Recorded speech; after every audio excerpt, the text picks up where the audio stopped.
Buenos días, sean todas bienvenidas a esta sesión del Seminario de Redes Femeninas en la Historia y Estudios de Género.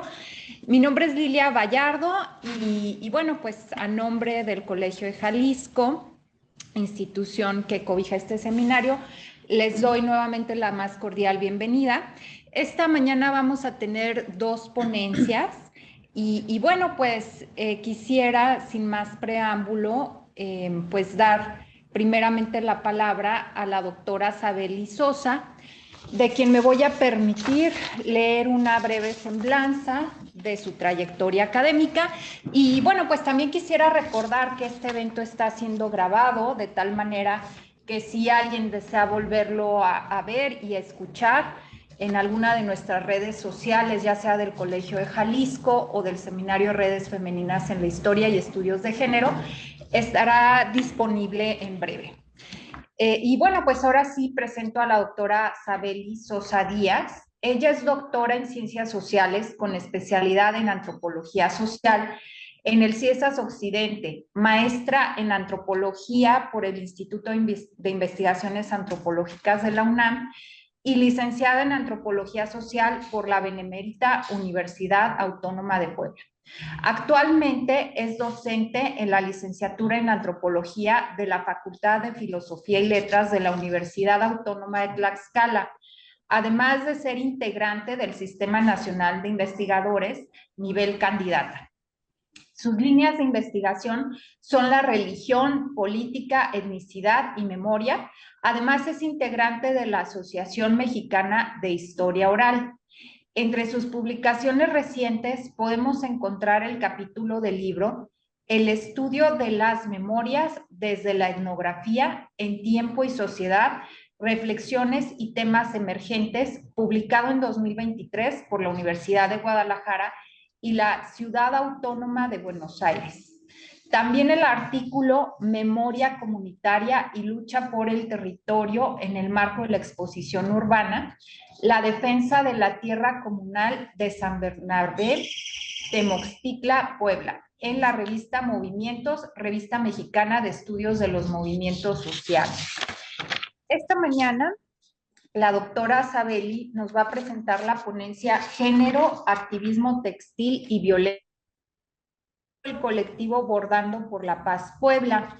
Recordando la dinámica del seminario, les comento a las ponentes de esta mañana que cuentan hasta con un máximo de 40 minutos para hacer su presentación. Al final de ambas ponencias tendremos las preguntas y los comentarios de las personas que nos están escuchando, tanto aquí en presencial en el Colegio de Jalisco o en nuestras redes sociales. Y bueno, pues ahora sí le cedo la palabra a la doctora Sabely Sosa, también pidiéndole que esté alerta al chat del Zoom, porque en caso necesario ahí es donde le estaré avisando el tiempo restante. Gracias, doctora, la escuchamos con atención. Buenos días, muchísimas gracias por la invitación a participar como ponente. Gracias al Colegio de Jalisco, al Seminario de Redes Femeninas en la Historia y Estudios de Género, y a la doctora Hilda Monraz, pues por la participación que hoy tengo en esta actividad. Y pues muchas gracias también a la maestra Rosa Borrás, que nos acompaña en esta presentación. Y bueno, mi ponencia tiene como foco de atención estos artefactos textiles que seguramente nosotros hemos por lo menos apreciado en algún momento en la vida pública nacional, sea a través de los medios de difusión, a través de revistas, periódicos, televisión o quizás en alguna exposición o quizás de manera directa, ¿no? Que son los bordados que se hacen en memoria de las víctimas de la violencia en nuestro país. Y justamente, como se ha señalado, pues mi presentación se llama Género, Activismo Textil y Violencia, que aborda específicamente el trayecto del colectivo que ha impulsado estas bordadas en memoria a las víctimas de la violencia en nuestro país, que es el colectivo Bordando por la Paz, específicamente en el estado de Puebla. Bueno, haciendo un poco la reflexión sobre el activismo textil y el bordado en las luchas sociales contemporáneas, les voy a compartir una pequeña presentación. Ustedes me dicen si logran apreciarla. Ándale, ahí, sí, gracias. Perfecto. Bueno, entonces vamos a comenzar esta presentación haciendo un poco la reflexión sobre cómo las actividades textiles han tenido una repercusión fuerte en América Latina particularmente y viendo cómo el bordado específicamente pues ha pasado de ser de ser considerado como un símbolo de sumisión y feminidad a convertirse en distintos contextos sociopolíticos, pues en una poderosa herramienta de luchas políticas y colectivas. No me voy a detener mucho en esto porque hay abundantes estudios que reflexionan sobre esta participación política de las mujeres empleando como instrumentos de lucha, pues el bordado u otros instrumentos textiles. Tenemos la participación destacada, por ejemplo, de las sufragistas británicas del siglo XX, donde ellas pues utilizaban el bordado, la costura, como parte de instrumentos de sus luchas políticas.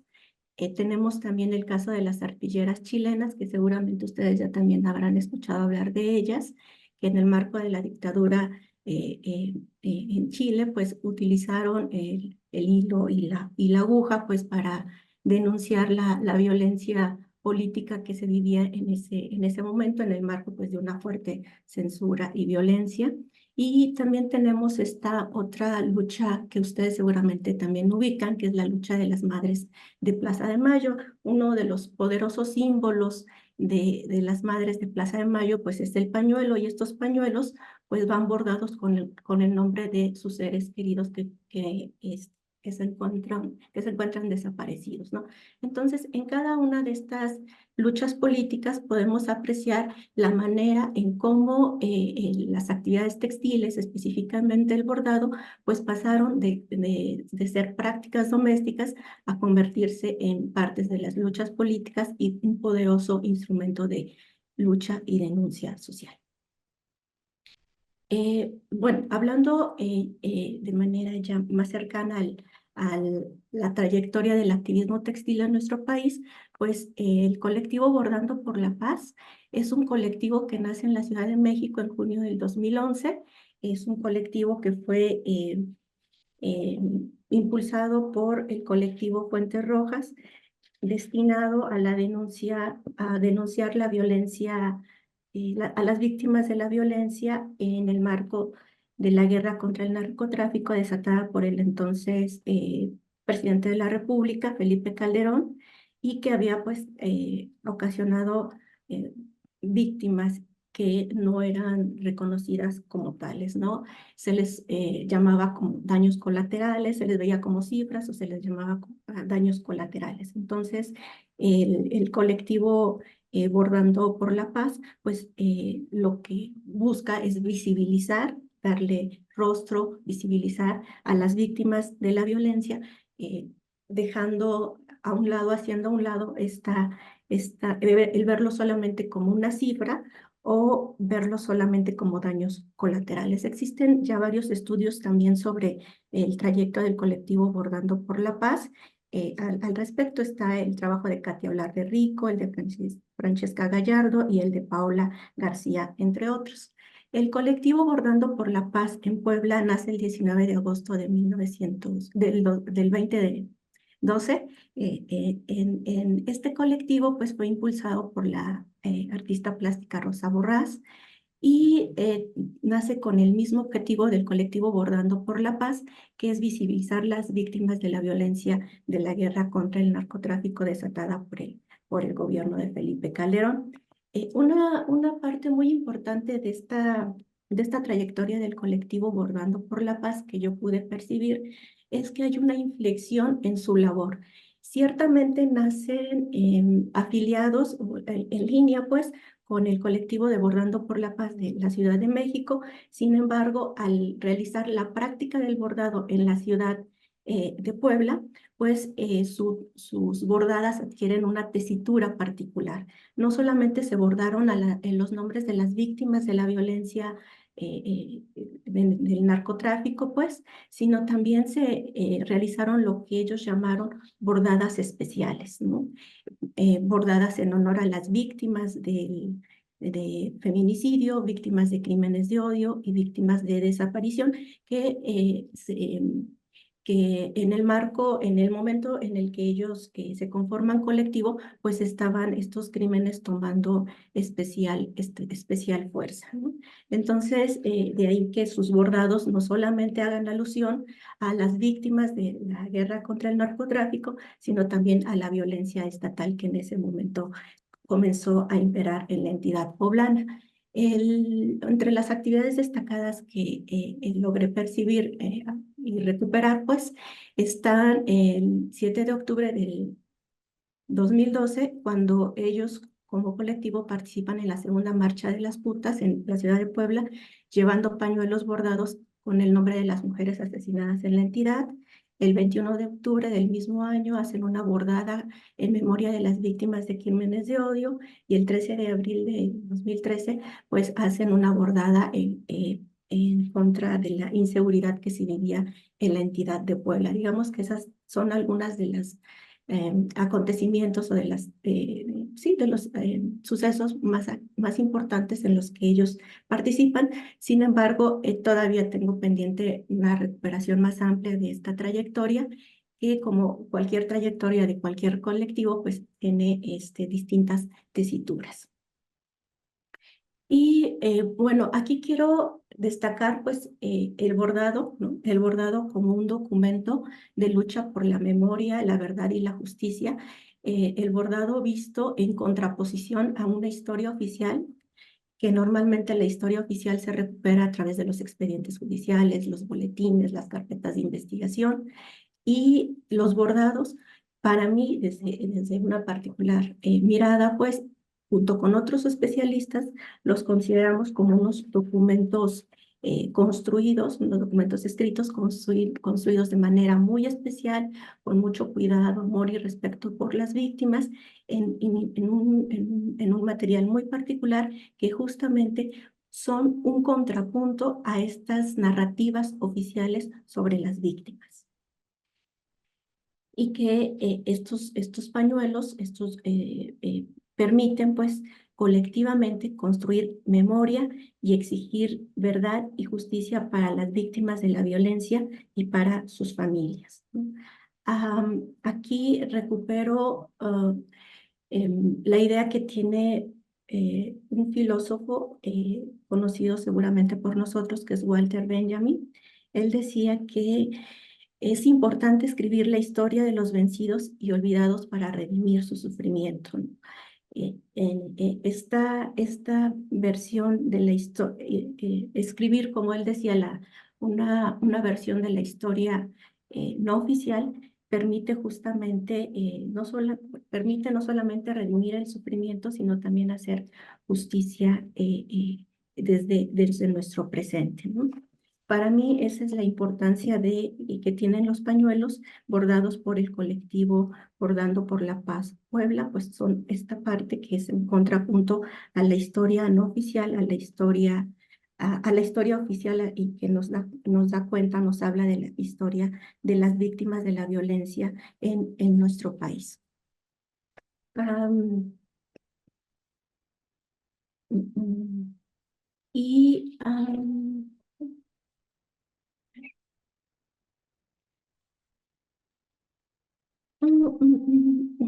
bueno, y de esta manera, pues los pañuelos no solamente interpelen pues nuestro presente, sino también nuestro futuro. Me parece lo que yo comentaría al respecto de los pañuelos como documentos sobre la memoria, la verdad y la justicia. A continuación les compartiré algunas imágenes de estos pañuelos bordados que realizó el colectivo Bordando por la Paz en Puebla. Esta es una imagen que está disponible en el blog que el colectivo organizó a propósito de las actividades de bordados. Es una bordada pública en el corazón de la ciudad de Puebla, en la Plaza de la Democracia. Y aquí vemos a los bordadores, las bordadoras. También aquí vemos esta exposición de los pañuelos con los nombres de las víctimas de la violencia.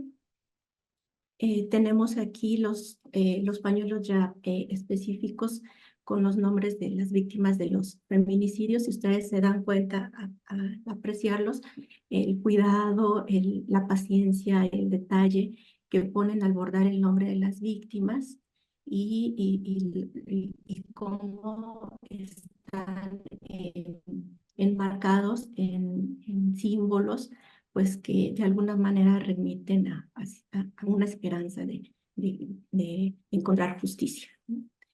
Brenda Clatempan Mora fue víctima de feminicidio y el nombre de ella está bordado en este pañuelo. Otra víctima de feminicidio es Guadalupe Betzari Rendón, que también su nombre fue bordado en este pañuelo y también tiene símbolos que lo rodean, que expresan el cariño y el amor hacia la víctima.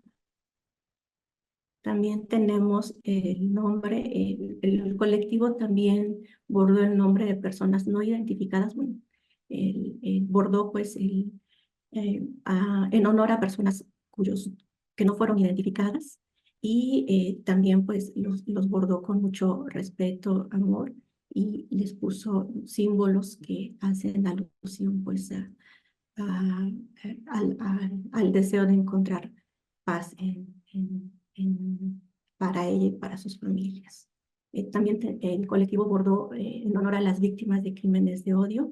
Agnes Torres Hernández fue una de ellas y vemos aquí como el pañuelo pues hace alusión a cómo su condición pues provocó su asesinato, ¿no? También tenemos el colectivo bordó en honor a las víctimas de la desaparición en la entidad, que comenzaba a cobrar mucha fuerza en los años en los que el colectivo comenzó sus labores.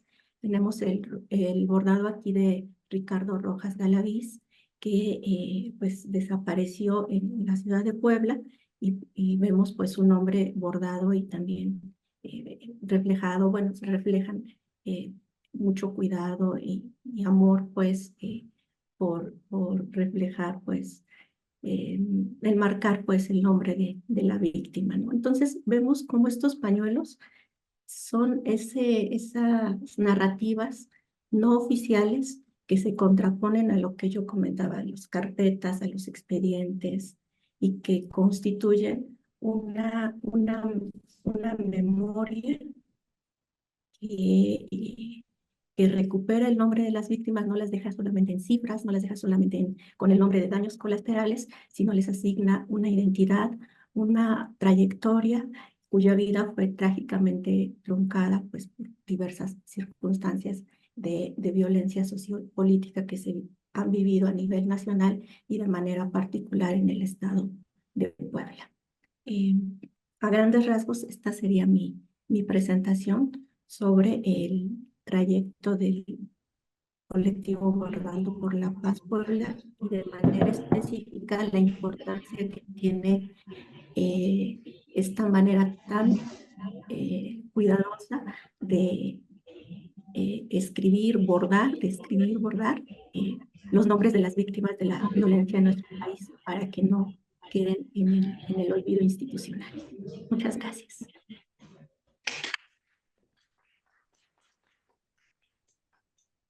Muchas gracias, Abeli. Agradezco también que hayas sido un poco más breve o un mucho más breve de lo que les comenté al principio, porque me autocorrijo.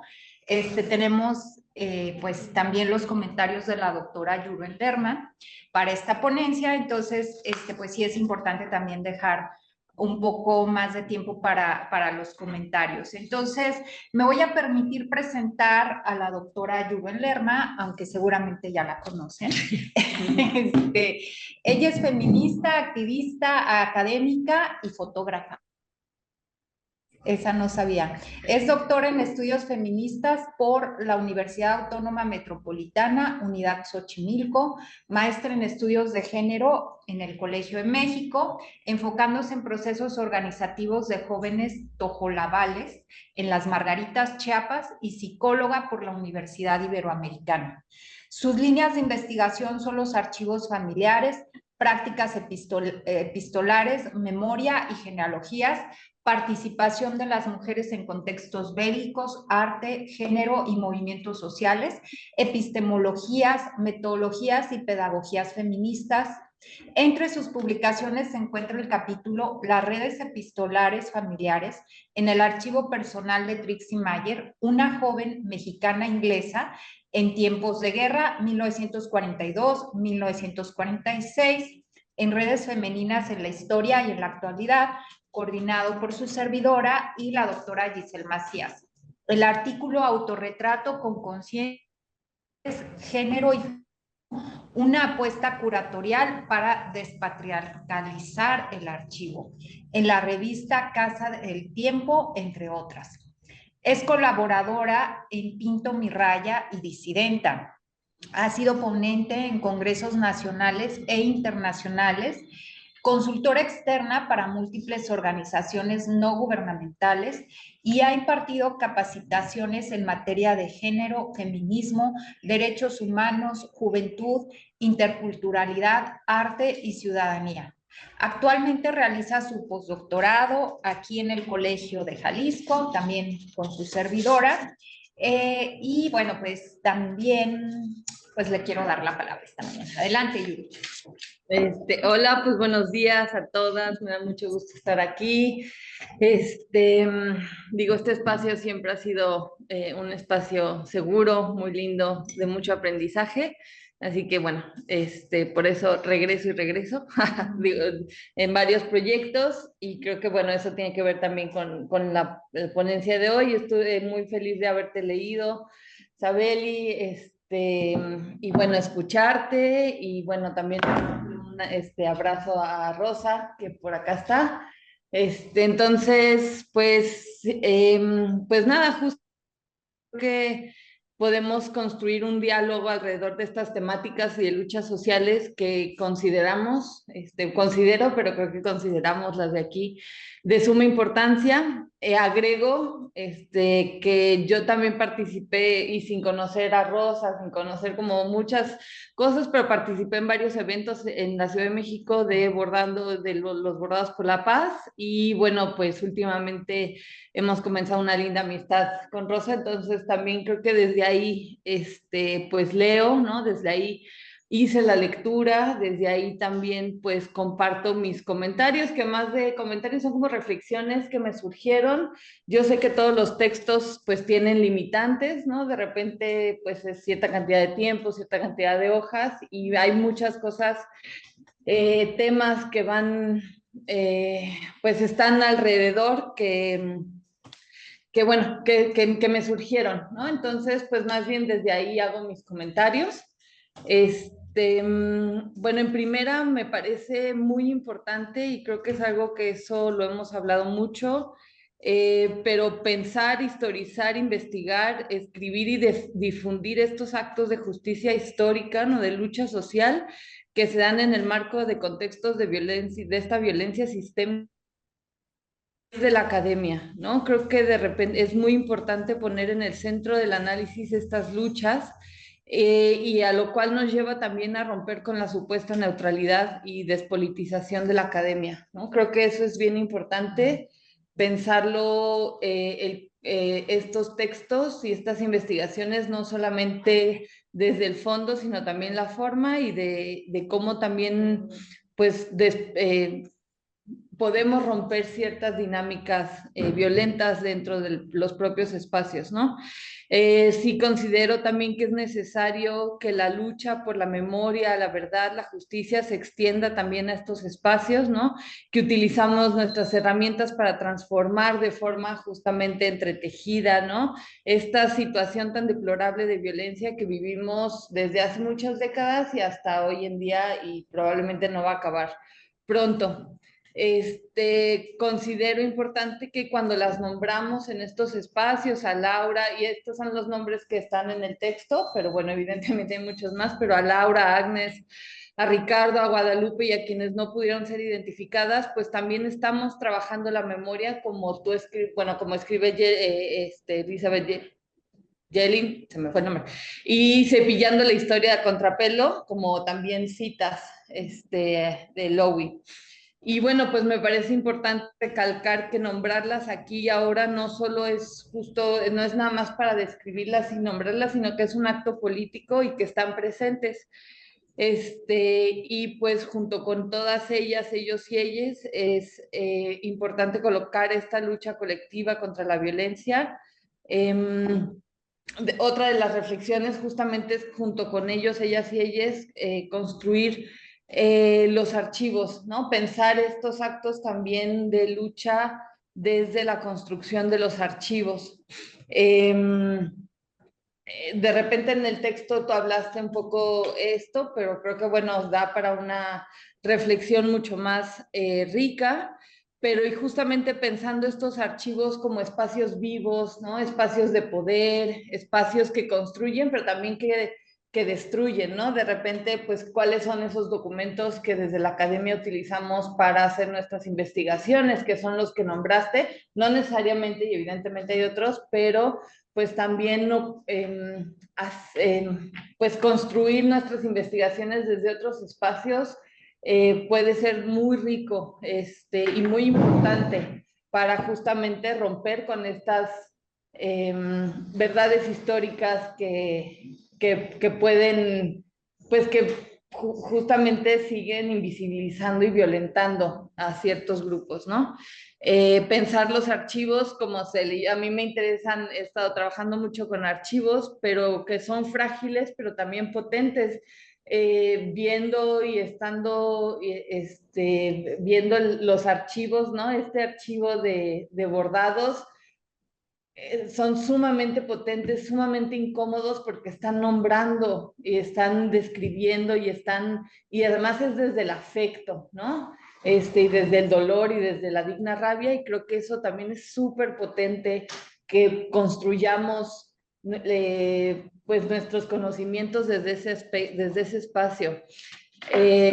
Pensar los archivos como herramientas de resistencia en contra del silenciamiento, pero también ver que los propios archivos olvidan y silencian, y creo que es muy potente este bordado que colocaste, y sí lo mostraste hoy, pues de todas aquellas personas que no están identificadas y que no independientemente de eso, sus vidas siguen siendo muy importantes, ¿no? Entonces creo que pues pensar críticamente también esto que nombramos me parece muy potente, y esta lucha social lo pone en el centro de la mesa.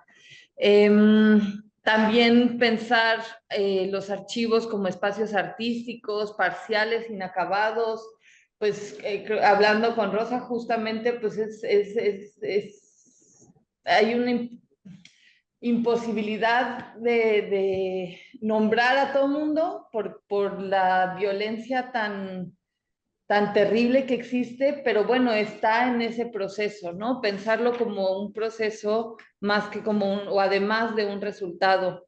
Me parece también que este tipo de luchas, y pensándolos desde los archivos, permite pensarlos como algo también cotidiano, hogareño, familiar, algo del pasado, el presente y futuro, nos interpelan, que eso tú lo estuviste hablando, algo de largo plazo, y también algo que podemos hacer, ¿no? No de repente, no es nada más instituciones quienes hacen esos archivos, sino también estos otros archivos, pues, que no necesariamente son institucionales, tienen mucha potencia. de repente hay también partes obsesivas, ¿no? De hacer y de estar, de estar presentes, y no lo digo, y lo digo con de la mejor forma, ¿no? Lleno de afecto. También hay cosas tangibles e intangibles que desde la academia de repente queremos universalizar y queremos decir esto es todo, y pues no, también hay cosas que no se pueden o no se deben hablar, ¿no? Hablar, por ejemplo, de eso, de aquello que desde la academia de repente también podemos silenciar con el fin de cuidar, me parece que puede ser importante. En fin, creo que esta lucha social pensada desde los archivos, digo, además de todo de lo que comentas, pues, ¿no? Puede ser pues muy potente. Y lo que mencionas, ¿no? Pensar cómo estos archivos, este conjunto de afectos, de memorias, pues son mecanismos para contrarrestar las narrativas oficiales de la violencia. Estos documentos textiles son memoria en conjunto y por separado, y esto lo escribes en el texto, muestran tanto lo trágico, pero también demuestran las acciones colectivas de las personas que quieren o queremos detener, denunciar, transformar desde la lucha, y me parece bien importante que también abordas entre lo público y lo privado, ¿no? ¿Qué implica que en estos espacios públicos se den estas acciones colectivas de bordado? Y bueno, en ese sentido, algunas de las preguntas que tengo que igual podríamos platicar son de, pues, ¿qué pasó con esos pañuelos? Hablando de la construcción de los archivos, ¿dónde están? ¿Cómo se han reactivado? Me parece que la propia forma en la que se ha hecho es de constante reactivación. Entonces, si nos puedes contar igual para, pues, saber un poco más de esto, quién los tiene, qué se puede hacer con este conjunto de presencias y ausencias, de dolores, de momentos, de memorias y de recuerdos. También algo que me hizo recordar mucho tu texto y que tiene que ver con una plática que tuve con Rosa es la que no se habló mucho en el texto, pero no necesariamente es porque no lo hubieras, pues bueno, por la limitante, pues, pero que quisiera platicar contigo también, es sobre la importancia de pensar en el momento, ¿no? En el proceso organizativo donde se están realizando los pañuelos, que también me parece que es muy potente. Porque además de, pues, estos pañuelos llenos de símbolos, llenos de afecto, ¿no? Las historias, los nombres, son horas de trabajo en las que puntada a puntada se construyen y se reconstruyen las que el Estado pretende, pues, olvidar, ¿no? Y bueno, este momento del proceso de hacer me parece que también es bien importante y contrapone con la idea de la docilidad del bordado o de cualquier cuestión textil, ¿no? Que porque es femenina, es sumisa y es dócil y demás, como esta narrativa social sumamente sexista y misógina, pero no por el acto, sino por cómo se interpreta el acto, porque y de lo que he aprendido también desde, pues, de meterme un poquito en cuestiones de activismo textil, ¿no? Es como, pues, este acto de hacer está lleno de historias, quién les enseñó, ¿no? Las madres, las abuelas. Hay una parte genial de genealogía que es sumamente bella, y el bordado o el tejido, que no son lo mismo, pero coexisten en este espacio, se ha utilizado desde siempre, aunque se ha silenciado, bueno, no sé si desde siempre, pero cómo se ha utilizado desde la parte económica también, de lucha simbólica, etcétera, es sumamente fascinante, ¿no? Y bueno, pienso en varias autoras que igual luego te platico, pero bueno, como Patricia Hill Collins igual ha intentado recuperar estas voces de personas que ya no están, de personas que no necesariamente tuvieron acceso a dejar huella a través de lo escrito, ¿no? O cómo a través de estas conversaciones largas y afectivas logra construir vínculos con mujeres que participaron en la Segunda Guerra Mundial, y me parece que en el acto de estar bordando, si bien puede ser algo muy silencioso y propio, es también muy colectivo y se habla y se ríe y se llora, entonces eso me parece que es muy potente. Y bueno, pues nada más ya para ir cerrando, pues quiero dejar con unas preguntas, luego te paso si quieres el texto, pero me parece muy importante uno de los objetivos del colectivo, ¿no? Que dice, pues independientemente del bando, vamos a nombrarlas, ¿no? Y me parece que es bien fuerte esto porque es justamente romper esta cuestión de opuestos, ¿no? Es el bueno, el malo, todas las vidas son importantes, todas nuestras vidas, pues son importantes de nombrar, ¿no? Entonces, creo que justamente son mecanismos para romper estos actos de otredad, de separación, ¿no? De fragmentación. Entonces, ¿cómo construir espacios libres de violencia desde el arte? Digo, son preguntas como más abstractas y grandes, pero me parece, son cosas que me surgieron, ¿no? ¿Cómo dejar de individualizar el problema de la violencia, entenderlo como algo sistémico? Cómo encontrar puentes afectivos cuando la gente también está muy dolida, ¿no? Y cuando la violencia es tan profunda, y cómo estos actos de bordado pues permiten, no necesariamente para todo el mundo, ni todo el tiempo, pero espacios de sanación, o sí, sanación. Entonces, en fin, pues me parece maravilloso esta lucha, muy importante. También te pregunto, como por qué, desde dónde te interesaste en esta lucha, desde dónde te posicionas, aproximación. Bueno, tengo muchas preguntas, pero pues nada, me gustó mucho y bueno, nada más, seguro la conoces, pero acabo de leer a una antropóloga feminista que se llama Ruth Beard, o Behar, no sé cómo se no, pronuncia, pero justamente que hace antropología vulnerable y cómo también desde este trabajo que hacemos, pues nos tiene que atravesar, nos tiene que doler, y ese es un espacio epistémico y súper potente, ¿no? Entonces, bueno, pues tengo más, pero pues más bien quiero escucharte a ti. Muchísimas gracias, me llenó de mucho amor, mucho dolor también, pero creo que desde ahí podemos seguir platicando y pues nada. Gracias, Yuru. Ahorita quisiera darle la palabra a Sabeli, mientras a ver si las personas que nos están escuchando pueden preparar sus preguntas, comentarios también. Por aquí también la maestra María Clara me comenta que tiene algún comentario. Pero a lo mejor sería importante ahorita responder a esta primera intervención de la doctora Yuruen. Y bueno, yo quisiera nada más comentar también, me da mucho gusto conocerte, Rosa, veo que estás bordando, mucho gusto, me han hecho pensar en muchas cosas. Yo tengo poco tiempo que retomé esta cuestión del bordado, bordo, ¿sí?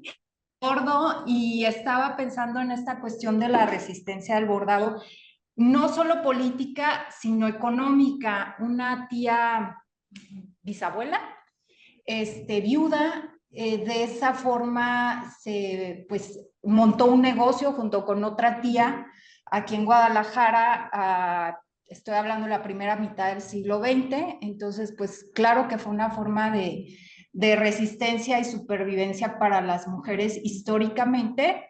Y bueno, ahorita al escucharlas pues pensé en este propio caso familiar, y que los objetos también se convierten, digámoslo así, en documentos, porque en mi familia se han conservado los bordados de esta tía, para mí, si mal no recuerdo, es bisabuela ya.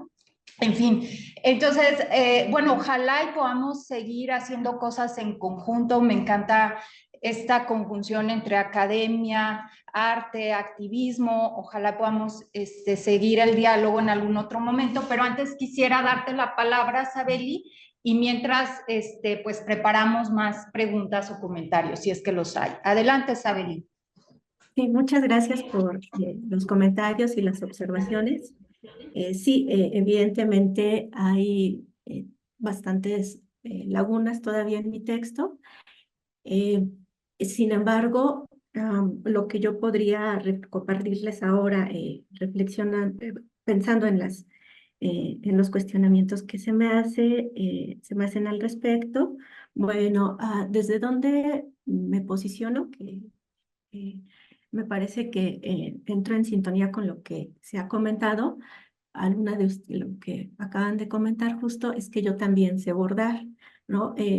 Algo que me pareció cautivante, pues, cuando me acerqué al tema del bordado, porque inicialmente mis intereses académicos habían ido por otra vía, que no, bueno, que son, digamos, similares en términos de, como diría Durkheim, todos son representaciones colectivas cuando hablo de religión, política y etnicidad y ahora memoria, pues todos son representaciones colectivas, no son cosas, digamos, tangibles en sí mismas, sino que pues son esto, ¿no? Que diría en términos de la sociología clásica. Y cuando yo me acerco al bordado, ¿no? Lo que me pareció cautivante es que cuando me acerco al bordado a los bordados realizados por el colectivo, lo que me parece cautivante es que, a diferencia de lo que eh, me habían instruido, ¿no? En términos del bordado en mi casa, con mi abuela, mi madre, ¿no? De que se bordaban pañuelos para la casa, servilletas, manteles, ¿no? Lo que me pareció cautivante fue que ahí, en ese espacio del colectivo, pues se bordaran pañuelos con una finalidad distinta, ¿no? Una finalidad política de lucha y de protesta contra estas narrativas oficiales, institucionales, hegemónicas que nos hablan sobre la violencia en nuestro país, ¿no? Ese fue, o sea, así haya sido un pañuelo o la cantidad de pañuelos que ustedes quieran, un solo pañuelo nos habla de la fuerza, de la potencia, de la escritura eh, eh, que se construyen en estos pañuelos en contra de las narrativas oficiales, ¿no?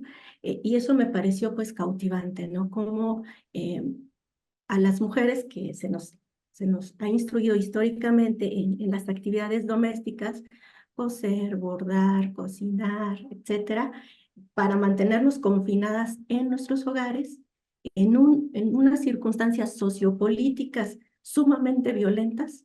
Justamente son ellas quienes toman esos instrumentos que fueron diseñados para mantenerlas dóciles y domésticas, salen a las calles a protestar y a denunciar y a exigir que el rumbo de los acontecimientos políticos pues cambie, ¿no? Eso me pareció fabuloso porque les comento, ¿no? En mi trayectoria, pues en mi formación, incluso recuerdo que en la primaria una de las actividades artísticas era bordar un mantel, ¿no? Para nuestras mamás el día de mayo. Entonces, digamos que fue un contrapunto para mí encontrar esta manera de bordar diferente. Y de ahí, pues, mi interés en indagar más sobre lo que es la actividad del bordado en colectivo realizado a través del colectivo Bordando por la Paz en Puebla, ¿no? ¿Qué pasa con los pañuelos que también me comentaban? Bueno, los objetos tienen una trayectoria interesante, ¿no? Como ustedes lo relatan, lo han mencionado, podemos enfocarnos en el proceso de elaboración, ¿no? De cómo son elaborados de manera anónima por distintas manos y son transmitidos de una persona a otra. Podemos detenernos, sí, ciertamente en el proceso y lo que generan. También podemos detenernos en el resultado, pues, en lo que dicen en sí mismos. lo que relatan, lo que en su conjunto revelan, que fue el momento en el que yo me quise detener, porque ya hay muchas investigaciones que hablan justo de la manera en cómo son construidos los pañuelos, ¿no? Las convocatorias en plazas y parques, los asistentes, sobre todo en términos de género, podemos ver que son mayoritariamente mujeres, cómo son resguardados por las activistas, que son las principales líderes del colectivo en distintos estados de la República. Ellas se encargan de resguardarlo, pero además también los pañuelos en ese resguardo que las activistas realizan han alcanzado una nueva dimensión. También los podemos visualizar por redes sociales, ¿no? Que también es una manera de resguardar los pañuelos de alguna forma. Y también algunos han sido exhibidos en distintos museos, ¿no? Entonces hay como una historia interesante que podemos rastrear a través del itinerario que han seguido estos pañuelos desde su elaboración hasta el objeto como tal, y detenernos en cualquiera de estos momentos. Mi mirada fue sobre todo en el marco del objeto terminado, ¿no? Verlo como un símbolo de protesta, de lucha contra la historia oficial, ¿no? Para mí la palabra hegemonía es muy importante porque me permite ubicar la textualidad de los pañuelos, verlo como un símbolo que relata una historia distinta en contraposición a la historia oficial, ¿no? Y permite hacer esta reflexión que Walter Benjamin nos pide, ¿no? Hacer la historia contrapelo, una historia distinta a la historia oficial, y que nos permite reflexionar no solamente sobre nuestro pasado y lo que sucedió, sino sobre nuestro presente y sobre lo que podríamos ser como sociedad, ¿no? Quizás ustedes ubiquen esta imagen de Walter Benjamin sobre el ángel de la historia, ¿no? Que va tan rápido que apenas alcanza a ver las ruinas que va dejando hacia atrás, porque las alas del progreso se lo llevan de forma acelerada. Para mí los pañuelos es justamente obligar al ángel de la historia a mirar las ruinas que está dejando en ese deseo acelerado del progreso y del desarrollo, ¿no? Entonces nos obligan los pañuelos a ver a las víctimas, que son víctimas en nombre de una guerra contra el narcotráfico, en nombre del progreso, del desarrollo del país, pues nos obligan a mirar a esas víctimas y a pensar en nuestro pasado. Nos obligan a pensar nuestro futuro y a pensar nuestro futuro y a replantearnos lo que somos como sociedad. Entonces, en ese sentido, enfoqué, pues, mi esfuerzo fue enfocar los pañuelos en esa textualidad, que son una contraparte a las narrativas oficiales que nos hablan de estas víctimas de las víctimas de una manera distinta. Y otra cosa que también me parece que también no puse pues en el marco de mi discusión, pues es el tema del arte. También es un aspecto que no vislumbré como un eje en el que pudiera abonar, porque ya hay muchas reflexiones de artistas sobre estos trabajos y su posicionamiento dentro del mundo artístico, que también es una cuestión de luchas de poder, ¿no? Entonces, mi mirada pues se dirigió justamente a la parte textual, ver a los textiles como textos, justamente, que muy pocas veces los podemos considerar así, ¿no? Cuando los vemos en museos, quizás incluso los podamos ver como más en términos artísticos, que es correcto, pero quizás se desplaza el contenido textual del mismo, ¿no? Y deja de lado la reflexión de las luchas por el poder, en los cuales la construcción de estos pañuelos, pues, de los cuales la construcción de estos pañuelos pues tienen lugar, y únicamente entendiendo, situándolos en el contexto sociopolítico en el que nacen, cobran vida, tienen sentido, y significado. Sin ese contexto no tendríamos, no nos aportarían reflexiones profundas para pensarnos como sociedad. Mi reflexión. Muchas gracias. Gracias, Abeli. Pues le doy la palabra a la maestra María Clara. ¿Tenías algún comentario? Adelante. ¿Puedo hablar en portugués? Yo creo que no, si puedes en español. Sí, me he gustado un poco de cómo el bordado está en toda Latinoamérica, porque ahora estudiando el doctorado, las madres del Paso de Mayo en Argentina, me he deparado con los bordados de las madres y como un proceso de la recusa de este luto, como do que Walter Benjamin, el filósofo, Sí. el filósofo Walter Benjamin he dicho antes como una recusa de hacer este luto, porque puede ser una forma de, ¿cómo se puede decir? No sé, no se puede hablar de eso en portugués un poco. No, es que el idioma oficial del seminario es en español, o en dado caso en inglés, si te es más fácil. No, Ajá, francés, ajá. no puede francés. No, bueno, o igual si te es más fácil escribirlo, tal vez Sí, te es más claro. fácil escribirlo. Sí. Ajá. Si No, gustas.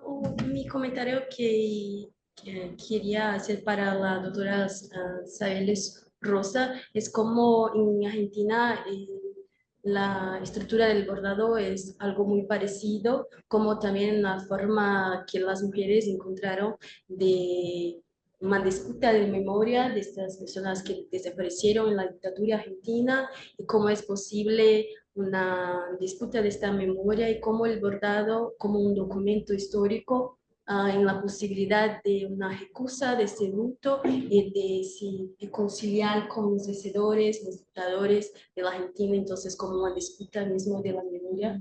Entonces me pareció muy interesante cómo todo eso está en toda Latinoamérica. Entonces creo que ahora conseguir un poquito. Claro, Bien. está muy bien tu español, sí, muy bien, Gracias. claro. Rosa, adelante, te escuchamos. Muchas gracias. Bueno, muchas gracias por invitarme. Muchas felicidades, Abeli. Estoy muy honrada de que hayas decidido escribir sobre Bordando por la Paz Puebla. Y hay varias cosas que me parecen súper interesantes. Una es justo que yo concibo también los pañuelos después de mucho tiempo de haber estado en el colectivo, de haberlos estado haciendo. Es justo que son un archivo de memoria, pero son un archivo vivo que se sigue construyendo desafortunadamente, porque actualmente seguimos bordando los casos de personas desaparecidas en Puebla, por ejemplo. Entonces, eso es bien importante, ¿no? Concebirlos como un archivo textil, justo para dar nombre, porque tenemos derecho a la memoria, ¿no? Es una de las cosas súper importantes que creo que hay que tener muy presente, ¿no? En una situación de violencia que es muy distinta a la de una dictadura militar, nosotros también estamos viviendo en una guerra desde el 2006, entonces es importante ir construyendo esta memoria día con día. Se hace una memoria permanente, ¿no? Y que sí, es como esta obsesión por construir o por memorializar, como bien decía Yuru, ¿no? Se vuelve una obsesión. Tengo que dejar testimonio de que esto está sucediendo. Tengo que nombrar a las víctimas, o bueno, tenemos, ¿no? En conjunto que nombrar a las víctimas porque no podemos permitir que esto siga sucediendo y que se sigan anulando como personas o que se sigan cosificando.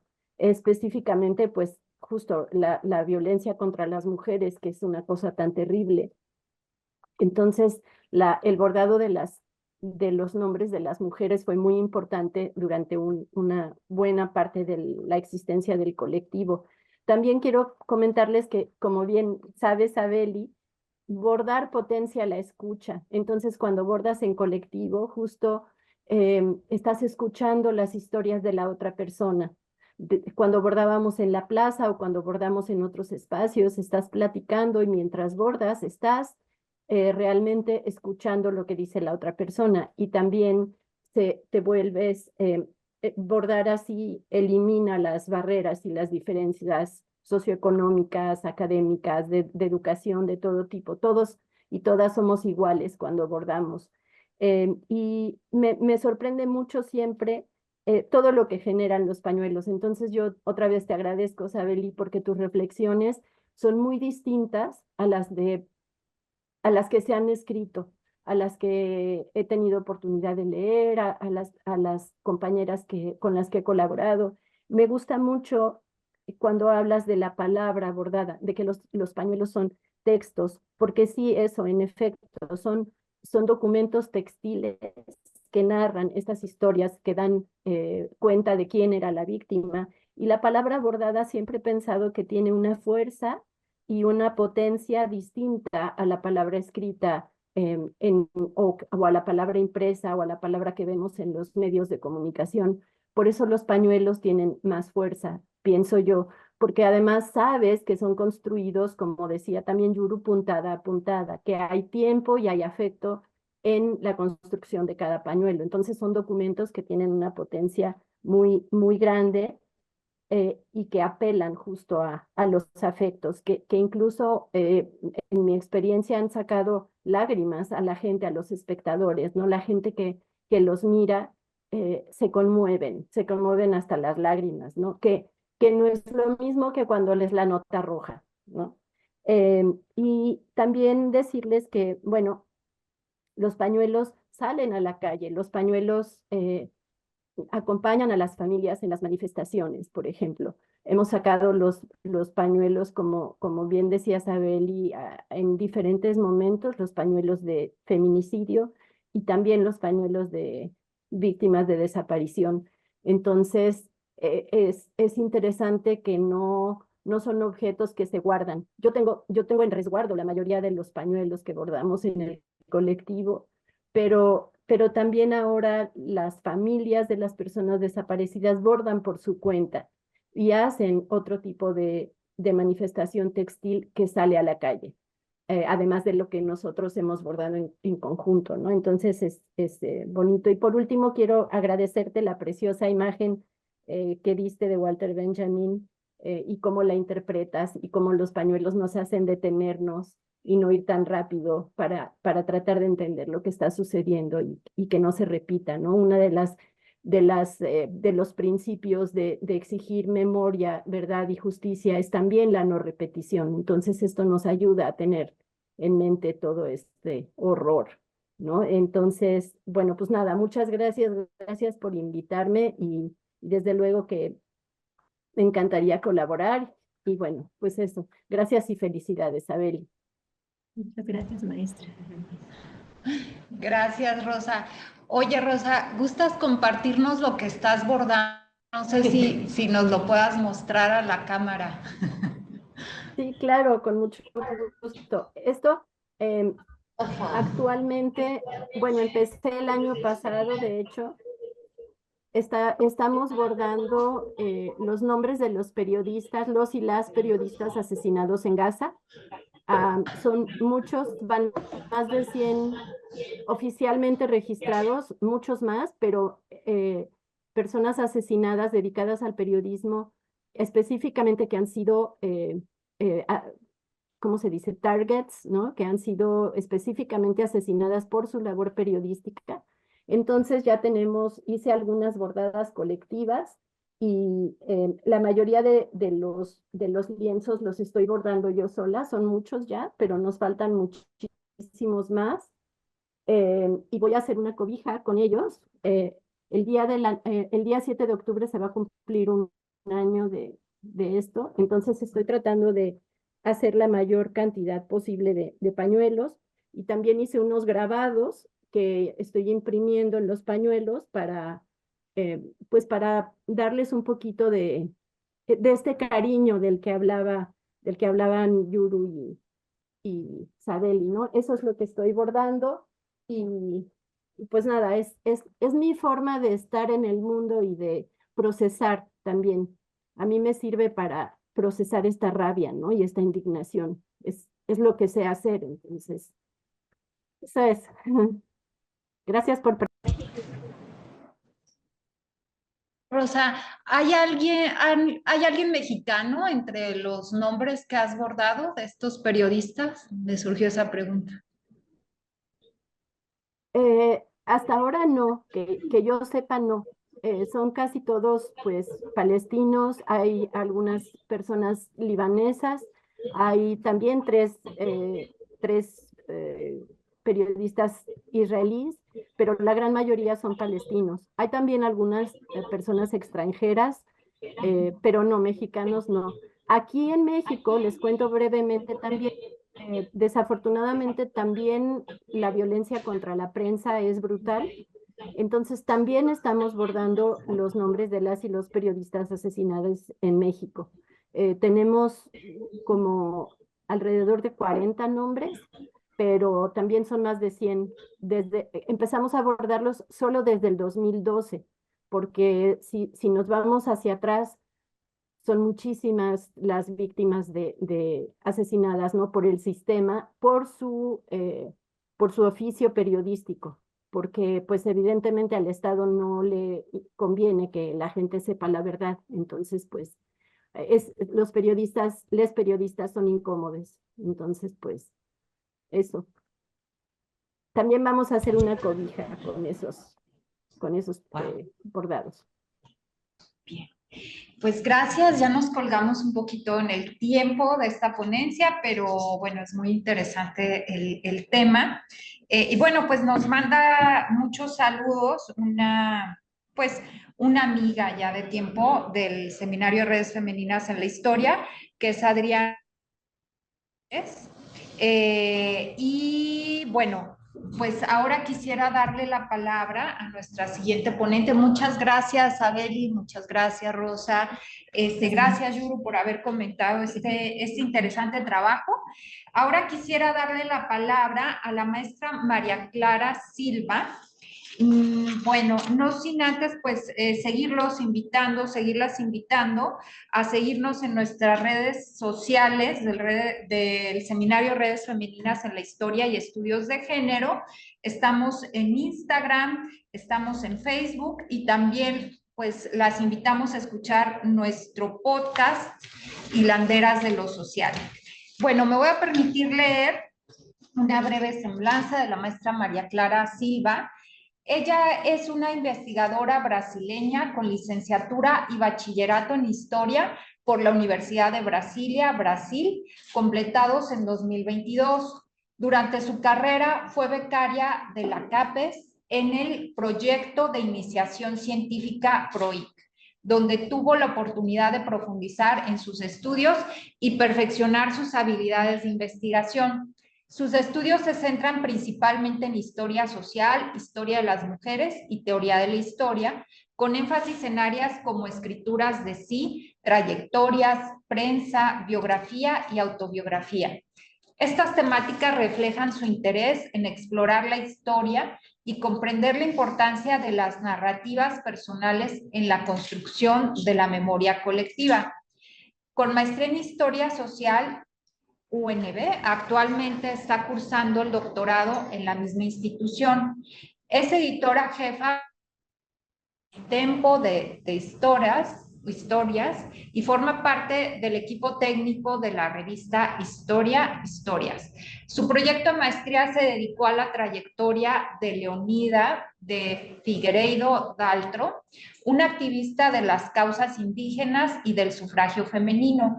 La investigación tuvo como objetivo analizar cómo Leolinda utilizó la escritura de sí misma para construir una imagen pública y promover su proyecto político, revelando los desafíos y logros de este personaje.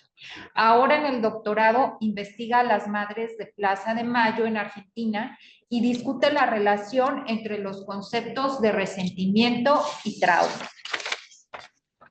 Esta mañana nos va a presentar la ponencia El ejercicio autobiográfico de Leolinda de Figueiredo Daltro, la biografía en 2 dimensiones. Y bueno, posteriormente daré la palabra y presentaré a la doctora Cristina Lizo, quien nos va a hacer favor de comentar esta ponencia. Adelante, María Clara, te escuchamos. Bienvenida. Gracias. Agradezco por poder participar de este congreso. Bien, no sé si me siento muy confortable en hablar en el mismo. Okay. Bueno,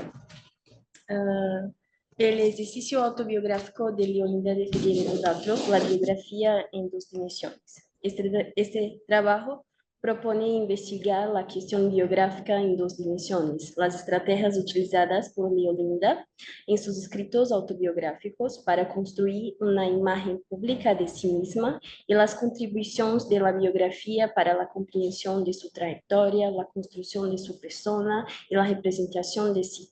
Pero, ¿quién es Leolinda? Leolinda nació en Bahía, posiblemente en la segunda mitad del siglo XIX. Se mudó de ciudad después de ser adulta. Vivió en la mayor parte del tiempo en Río de Janeiro, en un bairro de Brasil, en una ciudad de Brasil. Y se sabe que tuvo 5 hijos y que probablemente los crió lejos de su marido, de quien estaba separada. En Río de Janeiro, se hizo cercana al republicano positivista Quintino Bocaiúva y amiga personal de Ossina de la Fonseca, la primera esposa de Hermes da Fonseca, pionera del indigenismo en Brasil. Defendía la incorporación de los indígenas brasileños a la sociedad a través de la alfabetización laica y utilizó todos los medios a su alcance para iniciar en 1896 el ambicioso proyecto de recorrer el interior del país y poner en práctica sus ideas. Su propuesta cobra una mayor dimensión de su propuesta en la época se discutía sobre la cuestión indígena que oscilaba en la catequización acompañada de una completa aculturación de los pueblos o la eliminación sumaria de las poblaciones indígenas. Leolinda creía que el proyecto debería pensar los indígenas para algo distante de esto, de estas 2 dimensiones, de estas 2 disputas.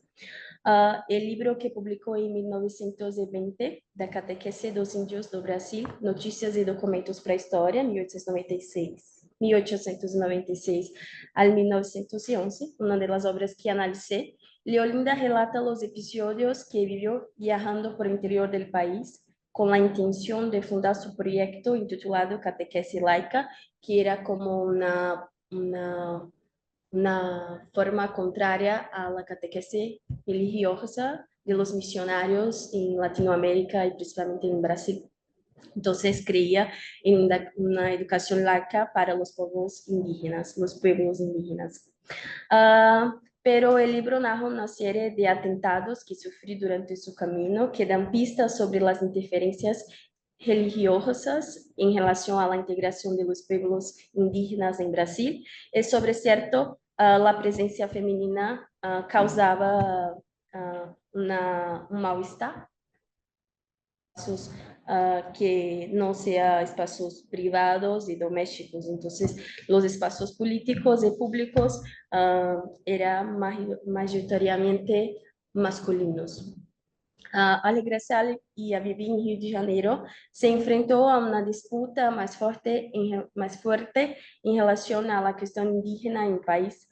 Y como una forma de mantener su trabajo y su nombre visibles, empezó a asistir a todas las solemnidades cívicas, llevando siempre consigo un grupo de indígenas, mujeres y alumnas, porque era profesora también. Y era esta forma que Leolinda encontró, era suficiente para ganar espacio en la prensa, donde algunos años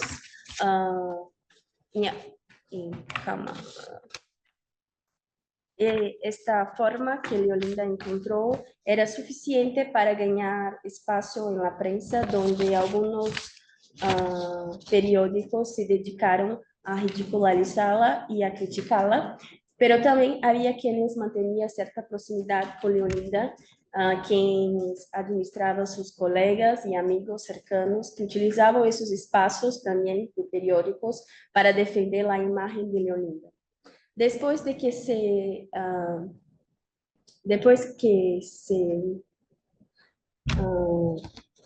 Después que fue participar del Congreso Brasileño de Geografía y fue negada su palabra por ser exclusivamente mujer, ella se aproximó cada vez más de las discusiones acerca de del sufragio femenino y comenzó a decidir a dedicarse a la defensa de la ciudadanía plena para las mujeres. Y como una forma de conquistar este espacio, ella fundó el Partido Republicano Femenino, cuyo objetivo era movilizar a las mujeres en la lucha por el derecho al voto. Y en su primer momento, el partido actuó como una agrupación de apoyo a la candidatura presidencial de Hermes de la Fonseca.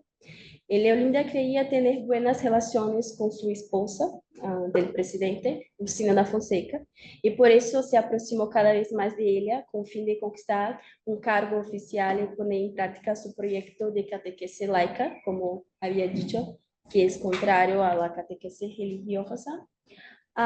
Mas Lucina da Fonseca, esposa del presidente, tuvo una muerte anticipada y no saberemos si Orsina podría de facto ter contribuido con los propósitos de Leolinda.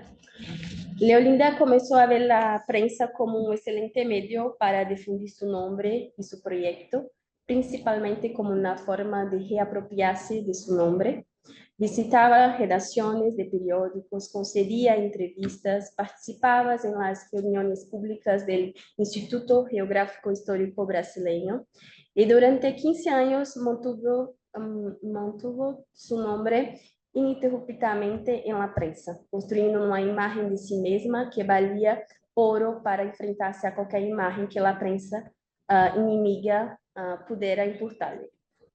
Con sus obras publicadas, Leolinda reunió una serie de documentos que incluyen su variedad de cartas, extractos de periódicos, declaraciones, fotos y actas que son utilizados de forma consciente y conveniente para reconstruir la narrativa que le interesa y que le proporciona cierta autoridad. ¿Y por qué la biografía? Aquí me interesa pensar cómo la cuestión biográfica nos ayuda a reflexionar sobre las decisiones que toma Leolinda para edificar su nombre. Si antes la biografía estaba vinculada al mito de héroe y su honor o su virtud, posteriormente relacionada con la idea de un gran hombre y las virtudes que lo edificaban, en la contemporaneidad los estudios biográficos sacan En la contemporaneidad, los estudios biográficos sacan a la luz las sutilezas de una vida que no es real, sino aquello que está ligado a la realidad, es decir, el producto que revelamos como real, aquello que creamos y movilizamos como real. O sea, la realidad es un producto, el contexto es un producto, no es el real.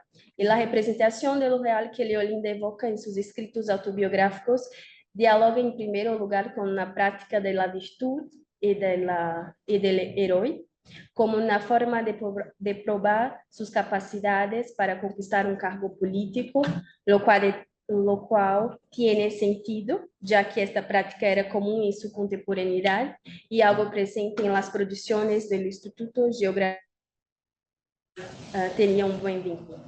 Pero como historiadores empezamos a reflexionar sobre para qué sirve escribir su vida, entendiendo que relatar una vida se trata de hacer un acuerdo con la realidad y seleccionar o que vale a pena revelar. En caso de Leolinda, ella moviliza la narrativa no solo a través de su propia escritura, sino también a través de la de terceros, como las cartas y las declaraciones que encontré en sus libros, que van construyendo una imagen de sí misma que se revela al mismo tiempo por el otro, pero que no solo puede ser de este modo, porque Leolinda moviliza esos documentos a su favor y conveniencia, o sea, al mismo tiempo que utiliza los escritos de los terceros para revelar una imagen de sí misma, ella construye una imagen de sí misma como a través de los escritos de los terceros, no como si ella estuviese escribiendo por sí propia. Y así como ella, a autoproducción, pero que no se puede de ese modo porque Leolinda moviliza estos documentos a su favor y conveniencia. Y así como ella, ella produce su autopersonaje, de forma que se crea dos dimensiones. Y cuando se piensa las escrituras de yo, las experiencias de yo, es precisamente por eso que me parece necesario reconocer las dos dimensiones que la biografía nos ayuda a movilizar para pensar la imagen pública de Leolinda Daltro. Primero, sus esfuerzos para producir una imagen de sí misma, ordenando la documentación sobre ella, entendiendo no solo que era una biografía y el momento en que se lanza a escribirla, al principio del século XX, sino también tensionando su virtualismo, que no es meramente puro, además de enfrentar y articular ese personaje con ese mundo más allá de ella, de una manera que permita lidar con las limitaciones, las decisiones personales, las conjunturas, los sueños de ese mundo que parece estar en el futuro. Como la escritura de sí misma anuncia una disposición de poder en que el autobiógrafo produce en su texto cierta imagen de sí mismo, que puede o no estar relacionada con su imagen fuera del texto, y que al ser revelada se convierte en una selección conveniente y ordenada por el yo que redacta.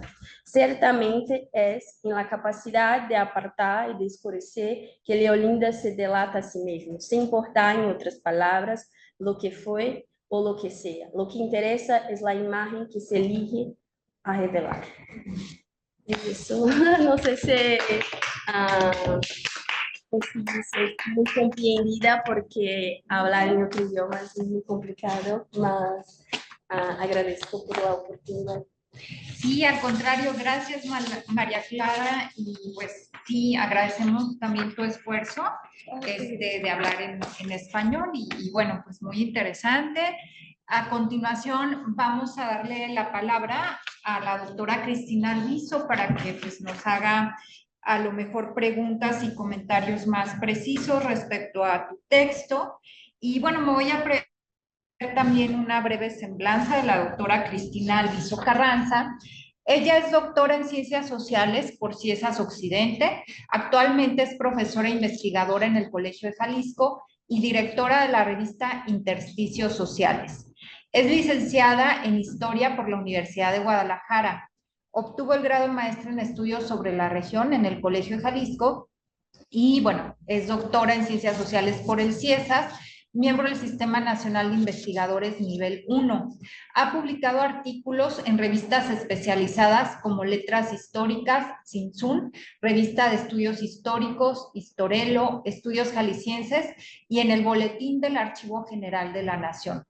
En el ámbito docente ha sido profesora en CIESAS Occidente, así como en el Colegio de Jalisco, en la MESH y en la maestría en Estudios Sociales y Humanos y en el doctorado en Ciencias Sociales. También colabora en los diplomados que oferta esta institución. Es autora de varios libros, el más reciente, Los tranviarios de Guadalajara, Masculinidades, Movimiento Obrero y Política Laboral, 1894-1944, editado por el Colegio de Jalisco y el Ayuntamiento de Guadalajara.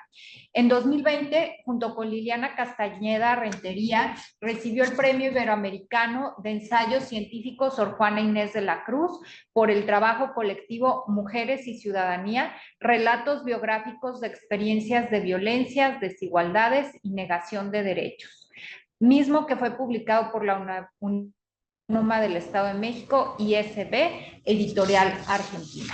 Te escuchamos, Cristina, adelante. Hola, buenos días todavía.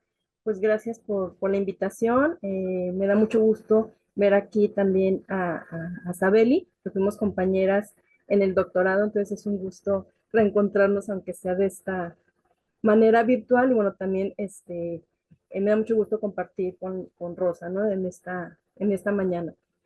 Sí, bueno, con las dificultades, pues, que pueda tener esta cuestión del idioma, María Clara. A mí me gustó mucho tu trabajo, entonces mis comentarios también van a ser, obviamente, en español. Leo un poco el portugués, pero la verdad no lo podría hablar, ¿no? Entonces te voy a hacer mis comentarios en español. Me parece muy interesante tu propuesta.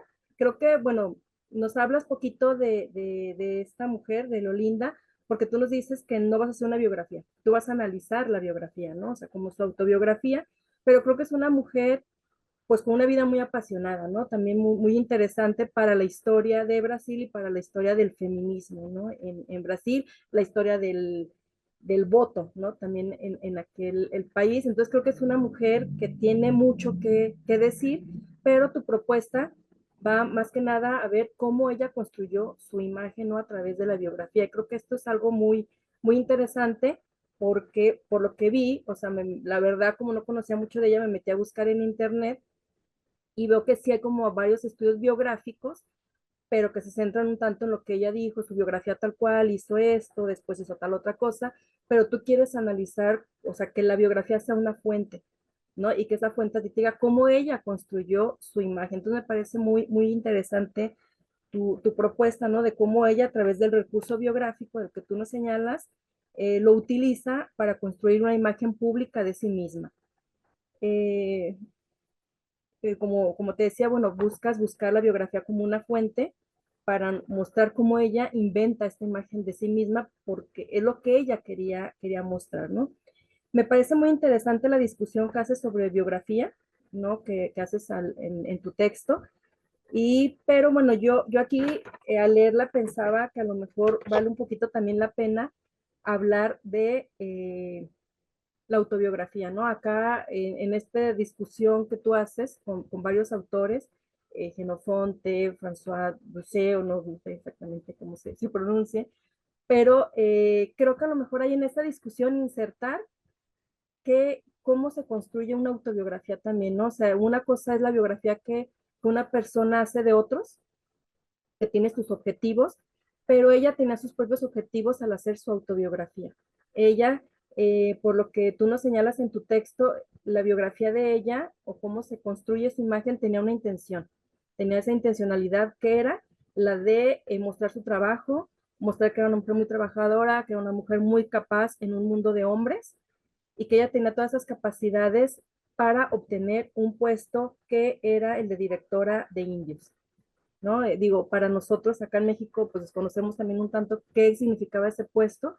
Entonces, no sé, igual a lo mejor si más adelante esto lo haces un artículo, pues un poquito en pie de página señalar eso, porque pues estos artículos son leídos pues a nivel Latinoamérica y explicarnos un poquito esa parte, pero bueno, ella tenía esa intención, ¿no? Ella trabajó, ella hizo, ella va construyendo toda una trayectoria porque ella quería un puesto que desgraciadamente, como tú nos señalas, al final no se lo dan, ¿no? Entonces, ella construye esta imagen, para ella era muy importante construir esta imagen, pero la inserta también para sumarla, como tú dices, a un campo de reglas, que era un mundo masculino, y ella también pues está buscando crear esta imagen, pero me parece muy importante y creo que también se podría ahondar un poquito más, y aquí no lo señalaste, sobre esa red de sociabilidad de la que nos hablas y de poder. Es decir, a la par que ella va construyendo su imagen pública, ¿no? De una mujer trabajadora. De hecho, hay momentos en que en la biografía creo que ella se habla un poco como mártir, ¿no? De decir de todo lo que sacrificó, ¿no? Por trabajar, por obtener un puesto.